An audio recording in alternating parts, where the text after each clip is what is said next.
guys, welcome to Flamboyant. So today we are gonna start with chapter 15, compromises, arrangements and amalgamation. तो compromises, arrangements and amalgamation इनका meaning क्या होता है? Compromise का मतलब होता है कि एक एडजस्टमेंट करना, कोई म्यूचुअल एडजस्टमेंट करना, किसी बीच सेटलमेंट करना किसी डिस्प्यूट में। जैसे कंपनी के क्रेडिटर्स हैं और कंपनी है, उनके बीच में कि कितना अमाउंट पे करेगा, तो एक सेटलमेंट अमाउंट होता है कि हाँ आप इतना पे कर दो तो ये सेटल हो जाएगा अमाउंट, तो वो होता है कॉम्प्रोमाइज़। देन अरेंजमेंट्स क्या होता है? अरेंजमेंट कंपनी और उसके मेंबर्स के बीच में होता है। जो शेयर कैपिटल होता है ना, या तो उनका डिवीजन और छोटे शेयर्स में डिवीजन, या फिर उनका कंसोलिडेशन ऑफ शेयर्स, मतलब कुछ शेयर का ऐसे रीऑर्गेनाइजेशन, जिस शेयर्स का स्ट्रक्चर है उसको रीऑर्गेनाइज करना, वो होता है अरेंजमेंट। देन होता है अमेलगमेशन। अमेलगमेशन क्या होता है? मर्जर होता है, एक कंपनी से दूसरी कंपनी में मर्ज हो गए, दो अंडरटेकिंग्स एक ही अंडरटेकिंग बन गए, तो वो होता है अमेलगमेशन। तो पावर टू कॉम्प्रोमाइज और make arrangements with the creditor and members, section 230। तो ट्रिब्यूनल के पास एप्लीकेशन रिसीव होगी from creditors of the company, या फिर from the company application receive हो सकती है, क्रेडिटर से हो सकती है, या फिर अगर कंपनी लिक्विडेट हो रही है, वाइंड अप हो रही है, तो लिक्विडेटर से हो सकती है। तो एप्लीकेशन रिसीव होगी तो ट्रिब्यूनल क्या करेगा? ऑर्डर करेगा कि एक मीटिंग का, कि क्रेडिटर्स और मेंबर्स ऑफ द कंपनी एक मीटिंग करें कि किस अमाउंट पे सेटलमेंट होगा। तो ये सब कुछ ट्राइब्यूनल डायरेक्ट करेगा। तो कॉम्प्रोमाइज़ और अरेंजमेंट में ट्राइब्यूनल जो डायरेक्ट करेगा क्रेडिटर्स को, कंपनी को, वो एक मीटिंग बिठाएगा। देन कंपनी को या फिर जिसने भी एप्लीकेशन दी है ट्राइब्यूनल के पास, वो सब मटेरियल फैक्ट्स डिस्क्लोज करेगा, सारे material fact relating to the company, जैसे फाइनेंशियल पोजीशन कंपनी की, ऑडिटर्स रिपोर्ट, और ये जो भी उसके रिपोर्ट्स हैं वो डिस्क्लोज करेगा कि उसका फाइनेंशियल स्टेटस क्या है। फिर और क्या डिस्क्लोज करेगा? कि अगर कुछ शेयर कैपिटल में रिडक्शन हुआ है कंपनी के, तो वो भी डिस्क्लोज करेगा, इंक्लूडिंग अगर कॉम्प्रोमाइज़ के थ्रू हुआ या अरेंजमेंट के थ्रू हुआ, या any scheme of corporate debt restructuring, कि कंपनी का डेट का क्या स्ट्रक्चर है। सिक्योर्ड डेट का 75%, अगर 75% जो कि सिक्योर्ड क्रेडिटर्स हैं उनकी कंसेंट के साथ हुआ है वो, तो any scheme of corporate debt restructuring वो उन्हें ट्राइब्यूनल को बताना पड़ेगा। तो अगर कॉर्पोरेट डेट रीस्ट्रक्चरिंग होती है ना, तो वो क्रेडिटर्स की रिस्पॉन्सिबिलिटी होती है। तो इसके लिए एक स्टेटमेंट प्रोवाइड करता है क्रेडिटर्स की, उनकी रिस्पॉन्सिबिलिटी स्टेटमेंट बोलते हैं उसको। देन वो भी प्रोवाइड करना पड़ेगा in the prescribe form. Then कुछ भी ऐसे सेफ गार्ड्स, ऐसी कुछ क्या क्या मेथड्स उन्होंने यूज़ किए to safeguard and protect unsecured and secured creditors, और रिपोर्ट बाय द ऑडिटर, वो भी सबमिट करनी पड़ेगी for the corporate debt restructuring. Where the company proposes to adopt corporate debt restructuring guidelines, reserve bank का भी, कि company ने कब प्रपोज किया था to adopt corporate debt restructuring, तो वो उसका भी एक स्टेटमेंट लगाना पड़ेगा। देन वैल्यूएशन रिपोर्ट भी लगेगी। देन ट्राइब्यूनल अगर मीटिंग बुलाएगा उन लोगों की, तो एक नोटिस दिया जाएगा हर क्रेडिटर को, डिबेंचर होल्डर को, इंडिविजुअल जो भी कंपनी के मेंबर हैं उनके रजिस्टर्ड एड्रेस पे, which shall be accompanied by statement disclosing the details of compromise and arrangement. एक स्टेटमेंट दिया जाएगा साथ में नोटिस के साथ, जो कॉम्प्रोमाइज़ की जो भी डिटेल्स हैं वो डिस्क्लोज करेगा, एंड वैल्यूएशन रिपोर्ट अटैच्ड होगी।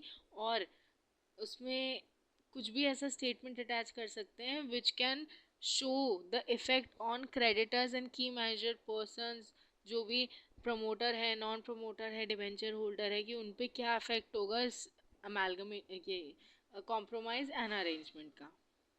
अब वो नोटिस और other document shall be also uploaded on the website of the company.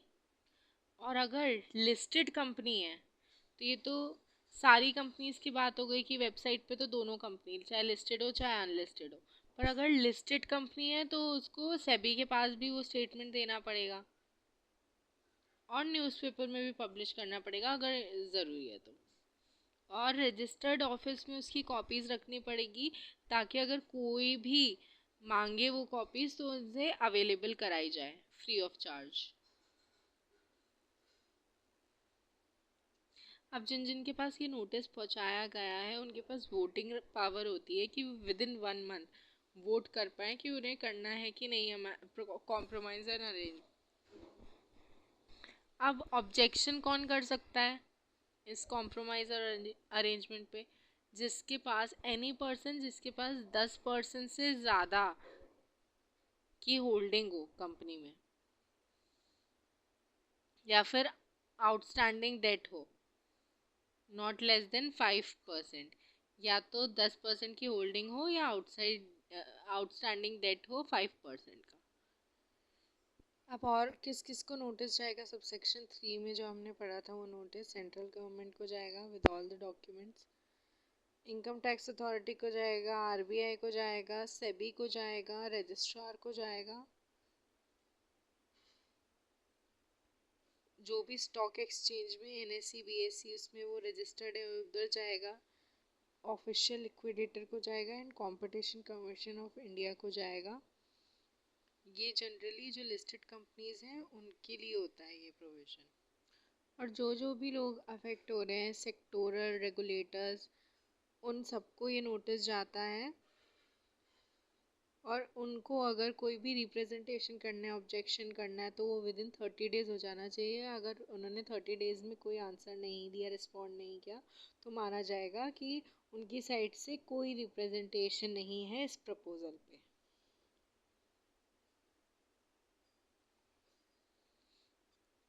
अब अगर 3/4 of the value of creditors के वोट्स आ गए या फिर मेंबर्स के वोट्स आ गए तो क्या होगा? वो कॉम्प्रोमाइज अरेंजमेंट सैंक्शन कर दिया जाएगा by the tribunals order and it shall be binding on the companies and all the creditors and class of creditors members उन सब पे ये चीज़ बाइंडिंग होगी। अब ट्रिब्यूनल क्या क्या ऑर्डर कर सकता है? अगर कुछ ऐसा कॉम्प्रोमाइज़ या अरेंजमेंट है कि प्रेफरेंस शेयर्स इक्विटी में कन्वर्ट हो रहे हैं तो जो प्रेफरेंस शेयर होल्डर्स हैं ना उन्हें एक ऑप्शन दिया जाएगा, या तो वो अपना डिविडेंड लेके चले जाएं या फिर एक्सेप्ट कर ले equity shares equal to the value of dividend, और या उन्हें प्रोटेक्शन किसी भी क्लास ऑफ क्रेडिटर्स को प्रोटेक्शन देने के लिए ऑर्डर कर सकता है, या शेयर होल्डर के राइट को प्रोटेक्ट करने के लिए कर सकता है। और अगर कोई भी प्रोसीडिंग चल रही है pending before the board of industrial financial reconstruction तो वो इट शैल अबेट उसका भी ऑर्डर दे सकता है ट्राइब्यूनल, या कुछ भी ऐसा ऑर्डर जो उसे ठीक लगे, इंक्लूडिंग ऑफर टू एग्जिट दे सकता है किसको? डिसेंडिंग शेयर होल्डर्स को जिन्होंने वोट नहीं किया था। अब जो भी ट्राइब्यूनल का ऑर्डर आया वो रजिस्ट्रार के पास फाइल होगा विद इन 30 डेज।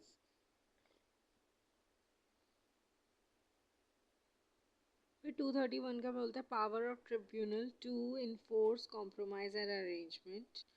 तो क्या क्या पावर्स होती है ट्रिब्यूनल के पास? To supervise the implementation of compromise और प्रॉपर इम्प्लीमेंटेशन ऑफ कॉम्प्रोमाइज़ के लिए या अरेंजमेंट के लिए कुछ भी मॉडिफिकेशन का ऑर्डर दे सकता है अपने खुद के ऑर्डर में, देन या कुछ भी एक्शंस में। अगर उसे ऐसा लगता है ट्रिब्यूनल को कि कॉम्प्रोमाइज़ और अरेंजमेंट नहीं हो सकता है सेटिस्फैक्टरीली इम्प्लीमेंट, मॉडिफिकेशंस के साथ भी और मॉडिफिकेशन के बिना भी, और कंपनी अपने डेट्स पे नहीं कर पाएगी तो वो वाइंड अप के भी ऑप्शन दे सकता है, वाइंड अप का भी ऑर्डर दे सकता है। देन आ जाओ merger and amalgamation of company पे। अब मर्जर कब कब हो सकता है, तो अगर एप्लीकेशन ट्रिब्यूनल के पास आई है सेक्शन 230 के अंदर कि कंपनी की जो भी मर्जर है उसकी कनेक्शन से कॉम्प्रोमाइज़ एंड अरेंजमेंट हो रहा है।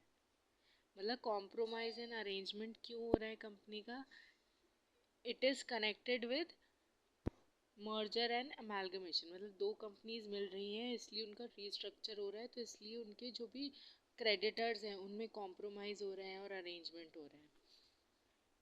या फिर कोई भी कंपनी की लाइबिलिटी, प्रॉपर्टी, अंडरटेकिंग या तो होल या पार्ट किसी और कंपनी के पास ट्रांसफ़र हो रही है, दो या दो से ज़्यादा, तो वही जो 230 के हमने प्रोविजंस पढ़े थे वही प्रोविजंस यहाँ अप्लाई होंगे कि नोटिस जाएगा, देन वोटिंग होगी, तो वो सभी यहाँ एप्लीकेबल होंगे। तो नोटिस के साथ साथ क्या क्या चीज़ें सर्कुलेट होनी चाहिए, एक तो ड्राफ्ट ऑफ द प्रपोजल की क्या क्या टर्म्स एंड कंडीशन हैं ड्राफ्ट के, मर्जर एंड एक्विजिशन के, सॉरी अमालगमेशन के। फिर एक कंफर्मेशन लेटर जाएगा कि हाँ रजिस्ट्रार के पास भी फाइल हो चुका है ये ड्राफ्ट मर्जर का। देन रिपोर्ट जाएगी which has been adopted by directors की, जिसमें इफ़ेक्ट्स लिखे हैं कि मर्जर का क्या इफ़ेक्ट होगा, शेयर होल्डर्स पे क्या इफ़ेक्ट आएगा, और ये सब एक्सप्लेन करते हैं। देन रिपोर्ट होगी एक्सपर्ट्स की कि क्या वैल्यूएशन मिलेगा, कंपनी का क्या वैल्यूएशन होगा। देन सप्लीमेंट्री अकाउंटिंग स्टेटमेंट होंगे of last annual accounts of merging company, जो मर्जिंग कंपनी है उसके 6 महीने के स्टेटमेंट्स, जो भी फाइनेंशियल स्टेटमेंट्स हैं,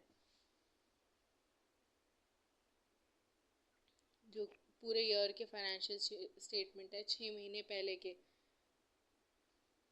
तो ये सब चीज़ें ट्राइब्यूनल इंश्योर करेगा कि ये सारी चीज़ें फुलफ़िल हो रही हैं, तब वो ऑर्डर पास कर सकता है किस चीज़ का, तो ऑर्डर दे सकता है कि transfer to the transferee company क्या होगा, होल या part of the undertaking, property, liability वो ट्रांसफ़र होगी, किस डेट पे ट्रांसफ़र होगी। तो ट्राइब्यूनल डेट भी डिसाइड कर सकता है by writing reasons. Then allotment होगा by the transferee company of any shares, debentures, policies, इन सब का अलॉटमेंट फॉर एनी पर्सन, तो इन सब चीज़ों का ऑर्डर दे सकती है। अब कोई भी अगर ट्रांसफरी कंपनी के अगेंस्ट कोई भी लीगल प्रोसीडिंग्स हैं उसका कंटिन्यूएशन, या अगेंस्ट कोई ट्रांसफर कंपनी के कोई लीगल प्रोसीडिंग्स हैं उनका कंटिन्यूएशन का ऑर्डर दे सकती है, या लीगल प्रोसीडिंग्स अगर इनिशिएट करवाई हैं ट्रांसफर या ट्रांसफरर कंपनी ने उसका कंटिन्यूएशन का ऑर्डर दे सकती है। देन डिसोल्यूशन का ऑर्डर दे सकती है without winding up of any transferor company. अगर कोई पर्सन जो कि अग्री नहीं कर रहा है कॉम्प्रोमाइज़ या अरेंजमेंट से, कोई भी मेंबर कंपनी का या कोई भी शेयर होल्डर, तो उनके लिए कोई स्पेशल ऑर्डर, कोई भी स्पेशल प्रोविज़न बना सकती है, ट्राइब्यूनल डायरेक्ट कर सकती है। देन कोई फॉरेन इन्वेस्टर है या नॉन रेजिडेंट शेयर होल्डर है तो उसको शेयर्स प्रोवाइड करने का, अलॉटमेंट करने का कोई भी ऑर्डर पास कर सकती है। देन एम्प्लॉयज़ किस ट्रांसफ़र का, ट्रांसफरी कंपनी से ट्रांसफरर कंपनी में, ट्रांसफरर कंपनी से ट्रांसफरी कंपनी में एम्प्लॉयज़ के ट्रांसफ़र का ऑर्डर दे सकती है। देन अगर transfer company listed and transferee unlisted है तो ऑर्डर पास कर सकते हैं कि transferee company shall remain unlisted only until it becomes listed, और शेयर होल्डर है जो ट्रांसफर कंपनी वो डिसाइड कर सकते हैं to opt out of transferee company, तो उनका वैल्यू जो भी उनके शेयर का वैल्यू है वो सब प्रोवाइड करने के लिए ट्रिब्यूनल ऑर्डर दे सकती है, पेमेंट ऑफ वैल्यूएशन जो भी सेबी की गाइडलाइंस है उसके अकॉर्डिंग, ये कोई भी ऐसा ऑर्डर दे सकती है जो कोर्ट को ठीक लगे। अब ट्रिब्यूनल तब तक सैंक्शन नहीं कर सकता कॉम्प्रोमाइज़ या अरेंजमेंट जब तक उसके पास सर्टिफिकेट नहीं आ जाता कंपनीज़ के ऑडिटर से कि अकाउंटिंग ट्रीटमेंट क्या है उनका, कि जो स्कीम में कॉम्प्रोमाइज़ और अरेंजमेंट में जो उनका अकाउंटिंग ट्रीटमेंट है वो अकाउंटिंग स्टैंडर्ड से कंप्लाई हो रहा है कि नहीं हो रहा है। अब अगर प्रॉपर्टी या लाइबिलिटी ट्रांसफ़र हुई है तो जो ट्रांसफ़र ही है उसकी वो प्रॉपर्टी हो जाएगी, और जो भी लाइबिलिटी हुई है वो लाइबिलिटी उस ट्रांसफ़र ही की हो जाएगी, एंड ट्रांसफ़र उन सब चीज़ों से फ्री हो जाएगा। Then every company in relation to which order is made, उनको जो ट्राइब्यूनल ने ऑर्डर दिया उनको रजिस्ट्रार के पास 30 डेज़ के अंदर अंदर वो ऑर्डर की रिसीट फाइल करनी पड़ेगी। तो अगर जिस भी कंपनी के लिए ऑर्डर पास किया है ट्राइब्यूनल ने, वो स्टेटमेंट फाइल करेगा जब तक उनका पूरा कंप्लीशन नहीं हो जाता स्कीम का। रजिस्ट्रार के पास स्टेटमेंट फाइल करेगा हर साल with duly certified by chartered accountant, एक सर्टिफिकेट या कॉस्ट अकाउंटेंट सर्टिफिकेट बना के देगा, या CS, कि सारी स्कीम जो ये स्कीम है वो सारी कंप्लायंस जो भी लॉज हैं उससे कंप्लायंस कर रही है कि नहीं कर रही है, और ट्रिब्यूनल के ऑर्डर से कंप्लाई कर रही है कि नहीं कर रही है। अगर अगर कंपनी फेल हो जाती है कंप्लाई करने से, देन एवरी ऑफिसर, मतलब रजिस्ट्रार के पास फाइल नहीं करते हैं तो 25,000 तक का फाइन लग सकता है, और अगर कंटिन्यूइंग ऑफेंस है तो 1,000 for each day, maximum of 3 lakh rupees.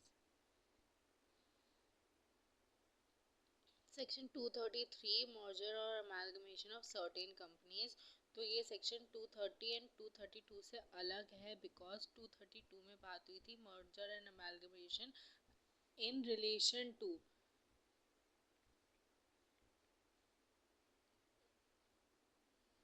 Sorry, in connection with compromise and arrangements. तो उनके कनेक्शन में मर्जर और अमालगमेशन हो रहा था, बट यहाँ पर मर्जर और amalgamation without compromise and arrangements है। तो ये उसकी बात करता है।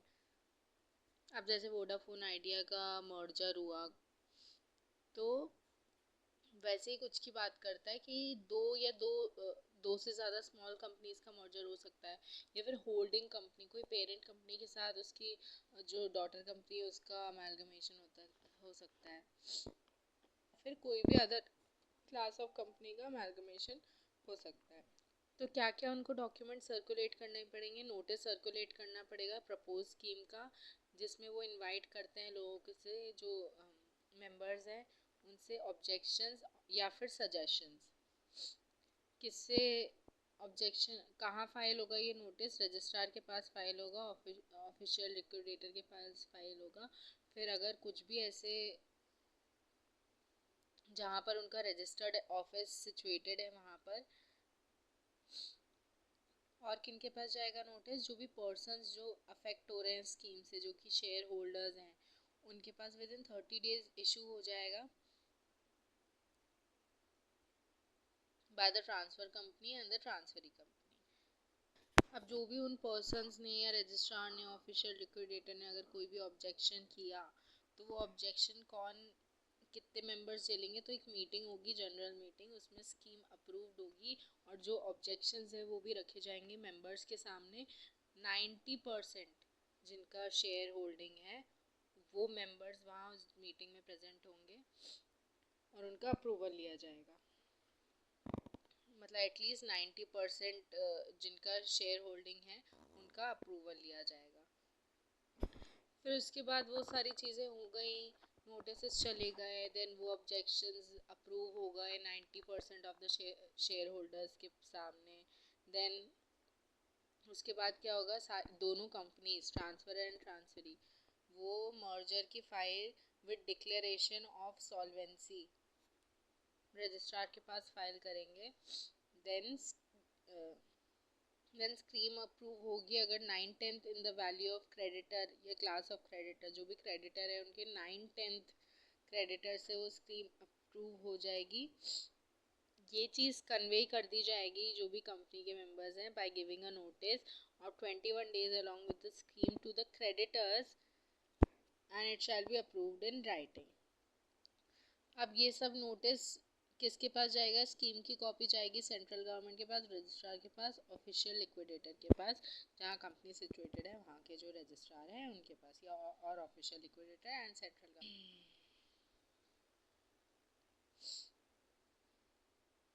देन ये सब कंफर्म कर देंगे registrar, official liquidator and central government.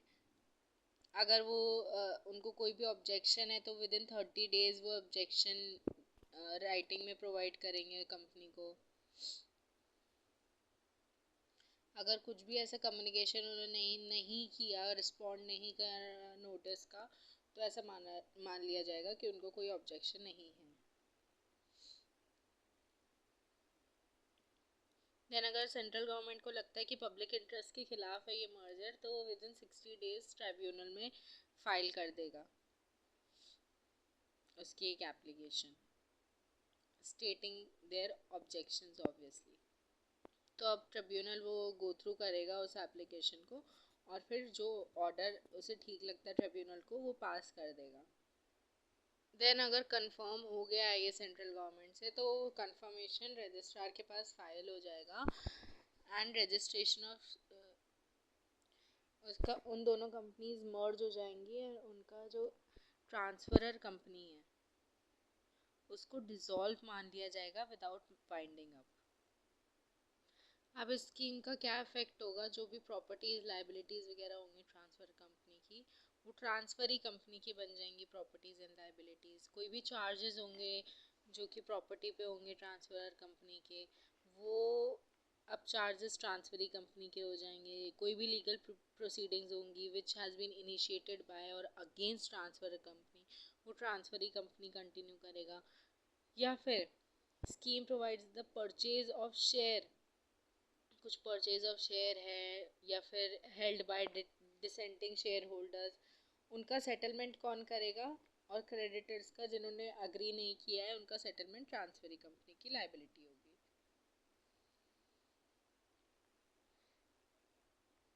तो फॉरेन कंपनी के साथ अगर कोई मर्जर एंड अमालगमेशन होगा तो उसमें भी सेम प्रोविजंस लगेंगे, बट इसमें क्या करना पड़ेगा? इन कंसल्टेशन विद आरबीआई करना पड़ेगा जो भी मर्जर एंड अमालगमेशन है। बस अब 237 पे आ जाएंगे। हाँ, 237 पे आ जाएंगे। Power of central government to provide for amalgamation of companies in public interest. तो क्या सेंट्रल गवर्नमेंट ऑर्डर कर सकती है फॉर द अमालगमेशन ऑफ 2 और more companies in public interest? तो हाँ, वो ऐसा कर सकती है by mentioning, notifying in the official gazette. तो जो भी rights, interest, powers, authority, privilege होंगे, जैसा सेंट्रल गवर्नमेंट डायरेक्ट करेगी, जो स्पेसिफाई ऑर्डर में स्पेसिफाइड रहेगा वैसा ही होगा।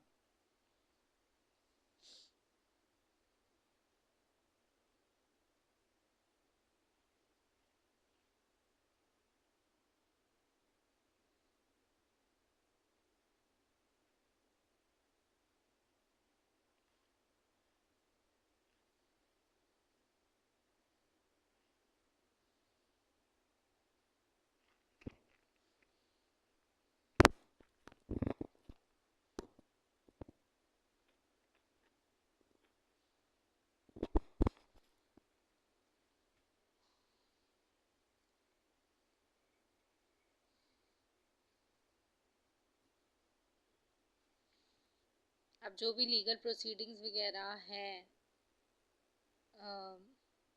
कंपनी की, ट्रांसफ़र की या ट्रांसफरी की, वो सारी कंटिन्यूड रहेगी और वो भी सेंट्रल गवर्नमेंट नोटिफाई करेगा। Then every member and creditor including debenture holder, जो ट्रांसफरर कंपनी के जो भी क्रेडिटर्स डिबेंचर होल्डर है उनका सेम राइट रहेगा, ट्रांसफरी कंपनी में भी ऑलमोस्ट सेम इंटरेस्ट रहेगा जो उनका ट्रांसफरर कंपनी में था। अगर उनका इंटरेस्ट लेस है जो कि उनका ट्रांसफरर कंपनी में था उस इंटरेस्ट से लेस है उनका इंटरेस्ट, तो फिर उनको कॉम्पनसेशन प्रोवाइड किया जाएगा उस एक्सटेंट तक। मतलब अगर किसी का 1 करोड़ का क्रेडिटर का 1 करोड़ का वो था, लोन था कंपनी पे, अब उसका यहाँ पर दूसरी ट्रांसफर कंपनी में 80 लाख तक का बन गया तो उसको 20 लाख रुपए कॉम्पनसेशन प्रोवाइड किया जाएगा। और ये सब ऑफिशियल गैजेट में लिखा हुआ होगा। तो ये कौन पे करेगा? ट्रांसफरी कंपनी पे करेगी। और एनी अग्राइव पर्सन जो ये इन चीज़ से अफेक्ट हुआ है, अग्राइव्ड पर्सन है जो सेटिस्फाइड नहीं है कि उसे कॉम्पनसेशन कम मिला, वो with in a period of 30 days from the publication in the official gadget वो एक अपील फाइल करेगा ट्रिब्यूनल के सामने for the assessment of compensation. तो ये ऑर्डर तभी पास कर सकते हैं ऑफिशियल गैजेट में, उससे पहले एक कॉपी प्रोवाइड करनी पड़ेगी दोनों कंपनीज को जिनके अगेंस्ट ये ऑर्डर पास किया जा रहा है। देन उनको एक टाइम पीरियड दिया जाएगा जिसमें वो अपील कर सकते हैं कॉम्पनसेशन वगैरह के लिए। देन कोई भी अगर सजेशन या ऑब्जेक्शन आया सेंट्रल गवर्नमेंट के पास, तो in light of that suggestion and objection कुछ भी मॉडिफिकेशन या चेंजेस कर सकती है with in period of not less then 2 months। तो ये कॉपीज हाउस ऑफ पार्लियामेंट के आगे भी लेट डाउन की जाएंगी। Then section 239 preservation of books of papers of amalgamation. अब जो अमेलगमेट कर रही है कंपनीज, उनकी डॉक्यूमेंट्स प्रिजर्व रहेंगे, डिस्पोज ऑफ नहीं किए जाएंगे विदाउट प्रायर अप्रूवल और सेंट्रल गवर्नमेंट। और सेंट्रल गवर्नमेंट उनके इंस्पेक्शन के लिए बोल सकता है, किसी को भी अपॉइंट कर सकता है। In chapter 16 prevention of operation and mismanagement. अब कोई भी माइनॉरिटी का जो भी इंटरेस्ट है उसका ऑपरेशन हो रहा है, मिसमैनेजमेंट हो रहा है, या कुछ भी अनफेयर प्रैक्टिसेस हो रही हैं किसी के अगेंस्ट, तो वो कोई भी मेंबर फाइल कर सकता है, कंप्लेन कर सकता है किसके पास? ट्राइब्यूनल के पास। सो 241 क्या बोलता है? Application to tribunal for relief in cases of operation etcetera.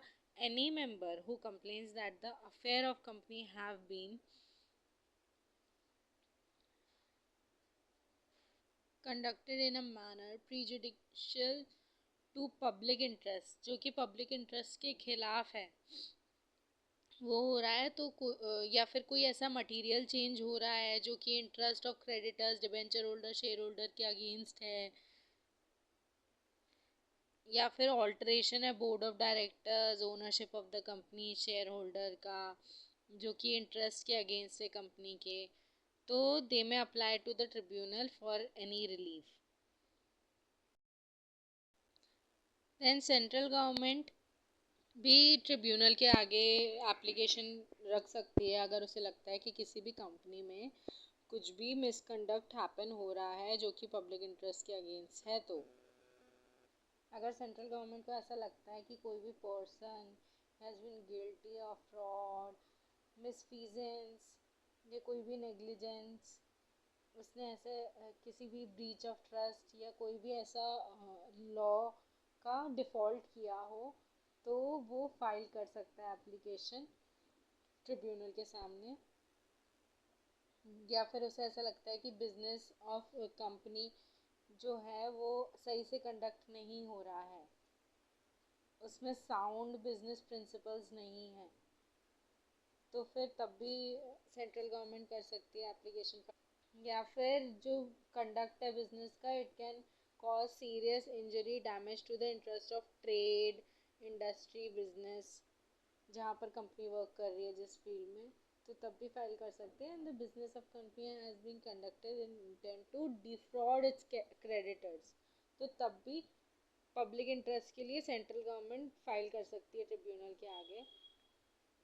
और सेंट्रल गवर्नमेंट रिक्वेस्ट ये एक इंक्वायरी इनिशिएट करने की भी रिक्वेस्ट कर सकती है ट्रिब्यूनल से कि उन्हें एक इंक्वायरी इनिशिएट करनी चाहिए डायरेक्टर के अगेंस्ट या जो भी पर्सन इन्वॉल्व है उसके अगेंस्ट। तो एप्लीकेशन में क्या क्या मेंशन होगा? जो भी स्टेटमेंट होगा सर्कमस्टांसेस एंड मटेरियल के कि क्या क्या कंडक्ट हो रहा है और क्यों उसे ऐसा लगता है, वो रीजंस रिकॉर्ड करके एप्लीकेशन फाइल होगी। And it shall be signed and verified, जो सीपीसी का मैनर है उसमें वेरीफाइड एंड साइंड होगी बाय सेंट्रल गवर्नमेंट। तो ट्राइब्यूनल क्या क्या ऑर्डर पास कर सकती है? Power of tribunal under section 242 क्या है कि कंपनी, अगर ट्राइब्यूनल को ऐसा लगता है कि कंपनी के अफेयर्स जो हैं वो पब्लिक इंटरेस्ट के अगेंस्ट है, कंपनी का वाइंडिंग अप हो रहा है जो कि डिफ्रॉड करने के उससे हो रहा है, जस्ट एंड इक्विटेबल नहीं है, तो कंपनी कोई भी ऑर्डर पास कर सकती है जो उसे ठीक लगता है for the regulation and conduct of the affairs of the company, for purchase of share and interest of the members of the company, for reduction of share capital of the company, या फिर for restriction on transfer of allotment of share of the company. Transfer और allotment of share of the company, उसमें restriction लगा सकता है। Business कैसे उसके affairs, company के अफेयर्स को रेगुलेट करने के लिए कुछ भी ऑर्डर पास कर सकता है। देन परचेज ऑफ शेयर्स या interest of any member of the company, उसके लिए ऑर्डर पास कर सकता है। तो कोई भी ऐसा ऑर्डर जो कोर्ट को सही लगता है। टर्मिनेशन एंड सेटिंग असाइड और मॉडिफिकेशन ऑफ एनी अग्रीमेंट के लिए, जो भी अग्रीमेंट एंटर हुई है कंपनी किसी के साथ, between the company and managing director या किसी अदर डायरेक्टर के साथ, अगर कंपनी किसी अग्रीमेंट में एंटर हुई है और ट्रिब्यूनल को लगता है कि वो अग्रीमेंट सही नहीं है, पब्लिक इंटरेस्ट में नहीं है, तो उसको मॉडिफाई कर सकता है, सेट असाइड कर सकता है, टर्मिनेट भी कर सकता है। या फिर अगर कंपनी किसी अग्रीमेंट में एंटर हुई है विद एनी अदर पर्सन, तो सेम चीज़ कर सकता है, टर्मिनेट, सेट असाइड या मॉडिफिकेशन। अब अगर 3 महीने, जब एप्लीकेशन दी गई थी उससे 3 महीने तक अगर कोई भी उसने कंपनी ने ट्रांसफ़र, डिलीवरी ऑफ गुड्स या पेमेंट किया हो, तो उसे भी ट्राइब्यूनल डिक्लेयर कर सकता है, सेट असाइड कर सकता है उस payment of delivery of goods या फिर ट्रांसफ़र को। Then removal of managing director के लिए ऑर्डर पास कर सकता है, या कोई भी डायरेक्टर के को रिमूव कर सकता है। Then recovery of undue gains made by managing director, अगर किसी मैनेजिंग डायरेक्टर या कुछ फुल टाइम डायरेक्टर ने अगर कुछ भी अनड्यू गेन्स किए हों, तो उसकी रिकवरी के लिए कोई भी ऑर्डर पास कर सकता है। एंड यूटिलाइजेशन ऑफ रिकवरी कहाँ जाएगा? Investor education and protection fund में जाएगा। अगर रिमूव किया है किसी डायरेक्टर तो नए डायरेक्टर को कैसे अपॉइंट किया जाएगा, उसके लिए प्रोविजंस दे सकता है। या फिर किसी और पर्सन के अपॉइंटमेंट के लिए बोल सकता है as a director. Then imposition of cost, कुछ भी कॉस्ट इम्पोज कर सकता है कंपनी पे, या कोई भी अदर ऑर्डर जो कि जस्ट एंड इक्विटेबल है। देन जो भी ट्राइब्यूनल के पास जो भी उसका ऑर्डर आया ट्राइब्यूनल का, उसकी सर्टिफाइड कॉपी कंपनी को रजिस्ट्रार के पास फाइल करनी पड़ेगी with in 30 days.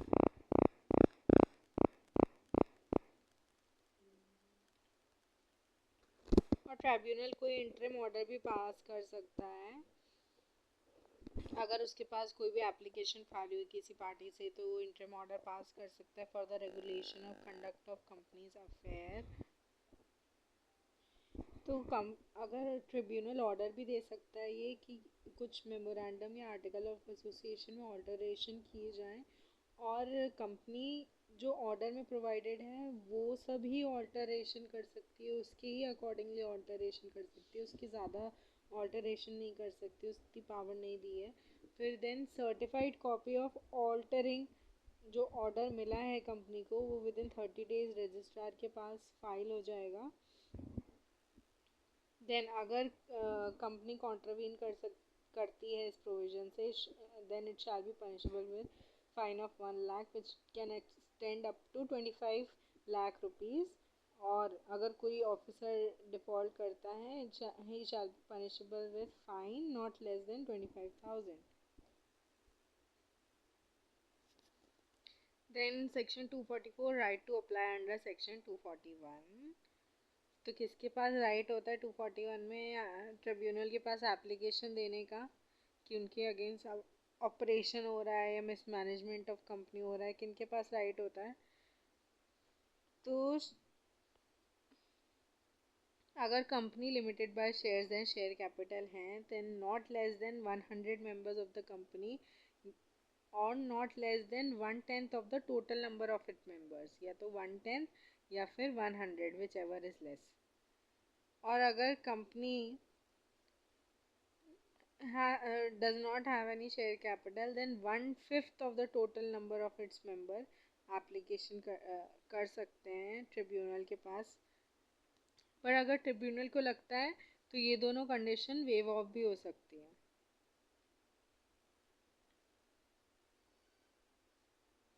Then section 245 class action की बात करता है। तो क्लास एक्शन जैसे PIL होती है, वैसे ही वैसा ही क्लास एक्शन होती है कि एक ही पर्सन या कुछ मेंबर्स सारे मेंबर्स या क्लास ऑफ मेंबर्स के लिए एक एप्लीकेशन फाइल करते हैं अगर वो सब अग्राइव्ड होते हैं सेम चीज़ से।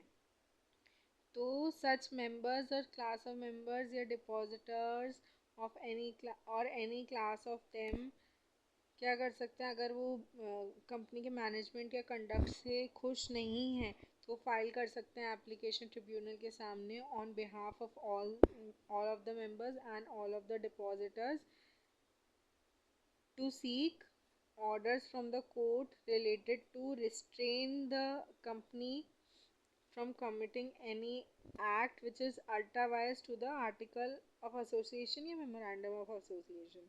तो रिस्ट्रेन का ऑर्डर पास करवा सकते हैं वो ट्रिब्यूनल से कंपनी के कंडक्ट में रिस्ट्रेन का, कि वो अल्ट्रा वायरस एक्ट ना करे, या फिर restrain the company from committing breach of any of the provision of companies article of association या मेमोरेंडम ऑफ एसोसिएशन, उसका ब्रीच करने से रिस्ट्रेन करवा सकते हैं। या फिर अगर कोई रेजोल्यूशन पास हुआ है for the alteration of memorandum and AOA, देन उसको वॉइड डिक्लेयर करवा सकते हैं अगर वो जो भी रेजोल्यूशन है वो सप्रेस कर रहा है किसी मटेरियल फैक्ट को या मिस स्टेटमेंट प्रोवाइड कर रहा है टू एनी मेंबर और डिपॉजिटर।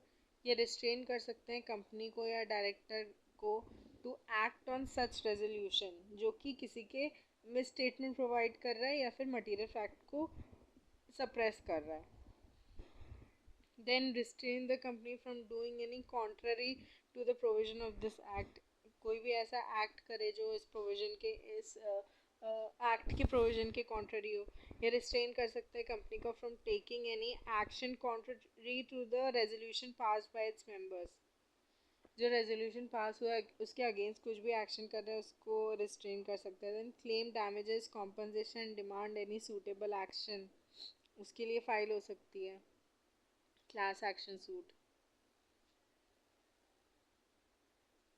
कॉम्पनसेशन किस चीज़ के लिए, कि कंपनी के डायरेक्टर ने या कंपनी ने कुछ भी फ्रॉडुलेंट अनलॉफुल रॉन्गफुल एक्ट किया है उसकी कंडक्ट के लिए। Then auditor including audit firm, उन्होंने कुछ भी इम्प्रॉपर या मिसलीडिंग स्टेटमेंट दिया है रिपोर्ट ऑडिट रिपोर्ट में जो कि फ्रॉडुलेंट है, अनलॉफुल है, रॉन्गफुल है, या any expert of the company के लिए भी। तो ये सब रिस्पोंडेंट होंगे या तो कंपनी है उसके डायरेक्टर्स या ऑडिटर या एनी एक्सपर्ट जिसने मिसलीडिंग स्टेटमेंट दिया है, और to seek other remedy as the tribunal think fit. Then requisite number of members वही होंगे, not less than 100 members of the company and not less than 1/10 of such total members of the company. कुछ percentage of the members जो कि tribunal को ठीक लगे, whichever is less. और company अगर शेयर कैपिटल नहीं है तो 1/5 of the total number of the members वो फाइल कर सकते हैं। तो 100 से कम नहीं होने चाहिए मेंबर्स अगर ये क्लास सूट फाइल करना है तो।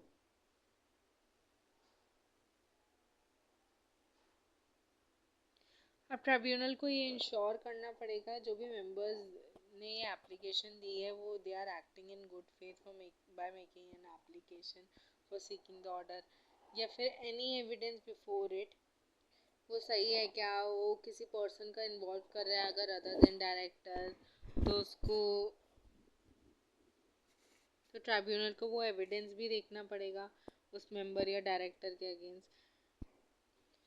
अगर वो कॉज ऑफ एक्शन जो भी है उस मेंबर का जिसने फाइल किया एप्लीकेशन, वो उसका खुद का राइट है, वो एज अ राइट वो परस्यू कर सकता है क्या? तो ये कोर्ट को देखना पड़ेगा। जिन मेंबर्स ने फाइल किया उनका डायरेक्ट इनडायरेक्ट कोई इंटरेस्ट है कि नहीं है उसमें, personal interest. Then application receive करने के बाद ट्रिब्यूनल क्या करता है, पब्लिक नोटिस एक इशू करता है कि वो admission of all the members ये कर रहा है, एप्लीकेशन एडमिशन कर रहा है। देन सारी जो सिमिलर एप्लीकेशन है जो कि कोर्ट के जुरिसडिक्शन में है और पेंडिंग पड़ी है, वो कंसोलिडेट हो जाएगी एक ही एप्लीकेशन में। Then two class action for the same cause of action allowed नहीं होता है। देन कॉस्ट एंड एक्सपेंसेस कौन पे करेगा, cost and expenses of the application वो कोर्ट डिसाइड करेगी। तो जो भी कोर्ट का ऑर्डर होगा वो बाइंडिंग होगा। और अगर कंप्लाई नहीं हुआ ट्रिब्यूनल के ऑर्डर से तो फाइन लग सकता है up to 25 lakh rupees, 5 lakh to 25 lakh, and imprisonment which may extend to 3 years, and fine which should not be less than 25,000.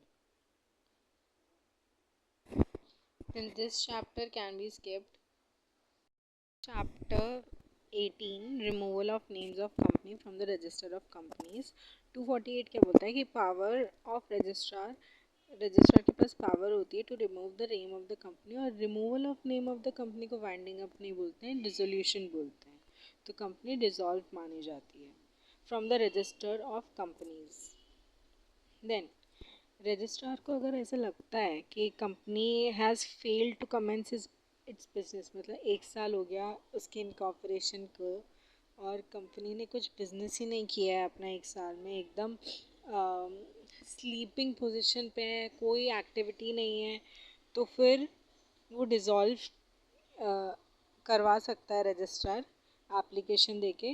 Then अगर उसे ऐसा लगता है कि company is not carrying on any business or operation for a period of 2 immediate preceding financial years, और उसने dormant status obtain नहीं किया है, मान लो इनकॉर्पोरेशन के बाद 3 साल काम किया बट 2 प्रीसीडिंग फाइनेंशियल ईयर में कोई काम नहीं हुआ है, कोई बिजनेस ऑपरेशन नहीं हुआ है, और डॉर्मेंट स्टेटस भी नहीं अप्लाई किया है कंपनी ने डॉर्मेंट स्टेटस के लिए, तो तब भी फाइल हो सकता है डिसोल्यूशन के लिए। Then the subscriber of the memorandum, जो मेमोरेंडम के सब्सक्राइबर्स हैं, फर्स्ट सब्सक्राइबर्स, उन्होंने अभी तक आफ्टर द इनकॉर्पोरेशन उन्होंने अपना सब्सक्रिप्शन अमाउंट पे ही नहीं किया है विद इन 180 डेज।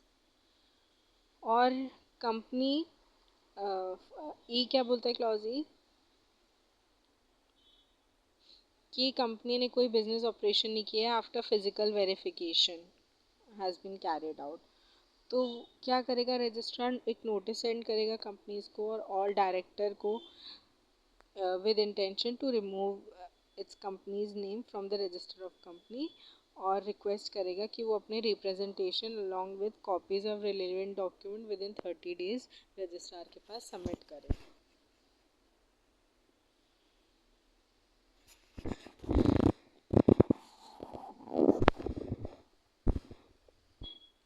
अब रजिस्ट्रार की पावर्स तो देख ली, बट कंपनी भी अपने आप को डिसॉल्व करवा सकती है आफ्टर एक्सटिंग्विशिंग, सारी अपनी लाइबिलिटीज़ ख़त्म करके, जो भी डेट है वो पे ऑफ करके, और बाय स्पेशल रेजोल्यूशन पास करके, या फिर अगर स्पेशल रेजोल्यूशन नहीं पास हुआ है तो 75% of the members of the company का कंसेंट लेके, जिसका पेड अप कैपिटल 75% है, उनका कंसेंट लेके रजिस्ट्रार के पास सबमिट कर सकते हैं for removing the name of the company.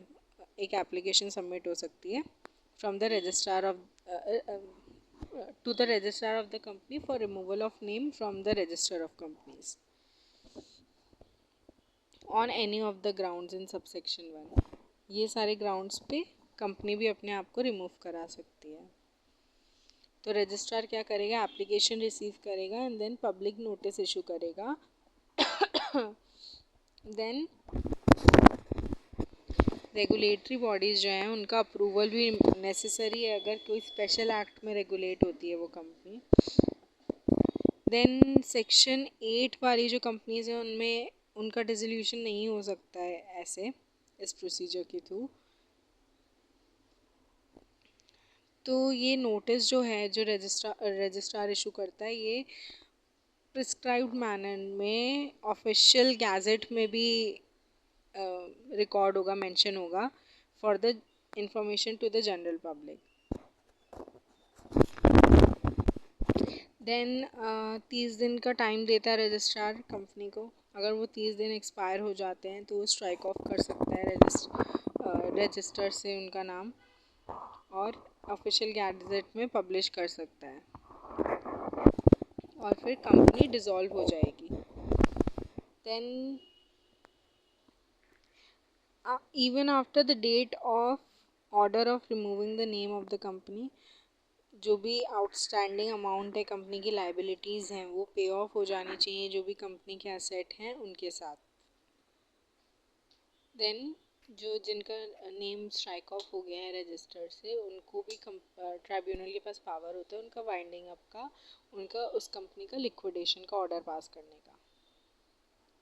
Than company का नाम स्ट्राइक ऑफ नहीं हो सकता कौन कौन सी कंडीशंस में? एप्लीकेशन फाइल नहीं कर सकते, अगर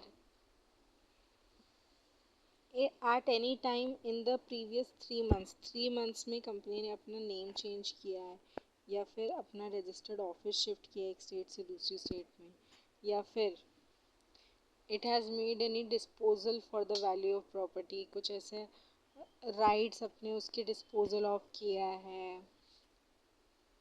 Then it has engaged in any other activity except कुछ इमीडिएट 3 years में, प्रीवियस 3 years में कोई अदर एक्टिविटी में इंडल्ज हुई है कंपनी, या it has made an application to the tribunal for sanctioning of compromise and arrangement। compromise and arrangement के लिए एप्लीकेशन दी हुई है इसलिए काम नहीं हो रहा है कंपनी में, तो फिर भी फाइन नहीं हो सकता है।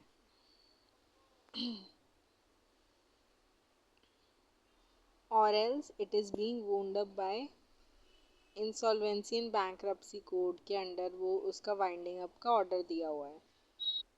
अगर इसके बाद भी अगर इनमें से कोई भी कंडीशंस मीट हो रही हैं तब उसके बावजूद कंपनी ने एप्लीकेशन दी है डिसॉल्व करने के नेम, तो उस पर पनिशमेंट हो जाएगा अप टू ₹1,00,000। और रजिस्ट्रार तुरंत जब उसे पता चलता है कि इनमें से कोई भी कंडीशन मीट हो रही है तो वो तुरंत एप्लीकेशन रिजेक्ट कर देगा।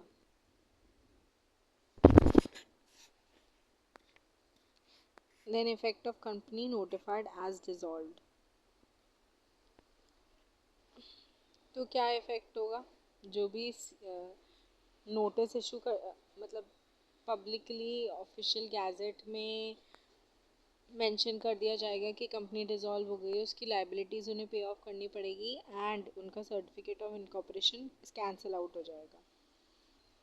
अगर कोई भी फ्रॉडुलेंट एक्टिविटी की वजह से एप्लीकेशन फॉर डिसोल्यूशन फाइल किया गया है, ऐसा भी हो सकता है कि किसी भी लाइबिलिटी से बचने के लिए ऐसी पहले तो कंपनी बनाई किसी फ्रॉडुलेंट एक्टिविटी करने के लिए, देन लाइबिलिटी से बचने के लिए कंपनी ही डिसॉल्व के लिए एप्लीकेशन दे दी, तो फिर क्या होगा? या फिर कोई intention to deceive the creditors, company dissolve कर दो तो क्रेडिटर को पे ऑफ ही नहीं करना पड़ेगा, या फिर डिफ्रॉड एनी अदर पर्सन, तो फिर कंपनी जॉइंटली या सेवरली उसके जो भी मेंबर्स हैं वो भी लायबल हो सकते हैं, या फिर कंपनी खुद भी लायबल हो सकती है टू इनकर एनी लॉस एंड डैमेज जो भी उस पर्सन ने, क्रेडिटर ने, या किसी ने भी उसकी वजह से, कंपनी की वजह से सफ़र किया है। और जो ऑफिसर्स होंगे they shall be punishable for fraud under section 447।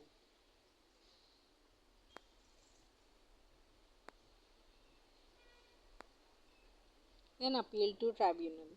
Any person अराइव अगर कोई भी अग्राइव पर्सन है जिसे लगता है कि कंपनी डिसॉल्व नहीं होनी चाहिए और रजिस्ट्रार का ये ऑर्डर जो कि रजिस्ट्रार ने कंपनी का नेम रिमूव करने से, जो भी अग्राइव पर्सन है जिसको अफेक्ट हुआ है वो या फिर जिसे ऐसा लगता है कि कंपनी का बंद नहीं होना चाहिए था उस ग्राउंड की वजह से, और अगर तो वो एक अपील फाइल कर सकता है ट्रिब्यूनल के पास 3 साल के अंदर। अगर ट्रिब्यूनल को ऐसा लगता है कि हाँ रजिस्ट्रार ने गलत किया है, तो restoration of the name of the company का ऑर्डर दे सकता है registrar. And before making the order, tribunal को अपॉर्चुनिटी ऑफ बीइंग हर्ड देना चाहिए रजिस्ट्रार को, कंपनी को, और जो भी पर्सन्स कंसर्न्ड है उनको। या फिर अगर रजिस्ट्रार को ऐसा लगता है कि कंपनी का नेम स्ट्रक डाउन हो गया है एक्सीडेंटली, या फिर करेक्ट इनकरेक्ट इन्फॉर्मेशन दी है किसी डायरेक्टर ने, तो स्ट्रक डाउन हो गया है कंपनी का नाम, तो within a period of 3 years from the order, company वो एक एप्लीकेशन फाइल कर सकती है ट्रिब्यूनल के पास seeking restoration of the name of the company. Then tribunal का जो भी ऑर्डर होगा विद इन 30 days फाइल होना चाहिए with the registrar from the date of order, and registrar को वो नेम वापस रिस्टोर कर देना चाहिए, और fresh COI certificate of incorporation issue करना चाहिए कंपनी को। या फिर अगर कंपनी ने अपना नेम स्ट्रक डाउन कराया और कोई भी क्रेडिटर पर्सन वो अग्राइव्ड है इस डिसीजन से कंपनी के, तो after 20 years, with in 20 years before the expiry of 20 years of the publication in official gazette, जब से ऑफिशियल गैजेट में पब्लिश हुआ है कि वो कंपनी डिसॉल्व हो गई है, उसके विद इन 20 years तक एप्लीकेशन फाइल की जा सकती है ट्रिब्यूनल के पास for seeking restoration of the name of the company in the company's register. So that's it for today.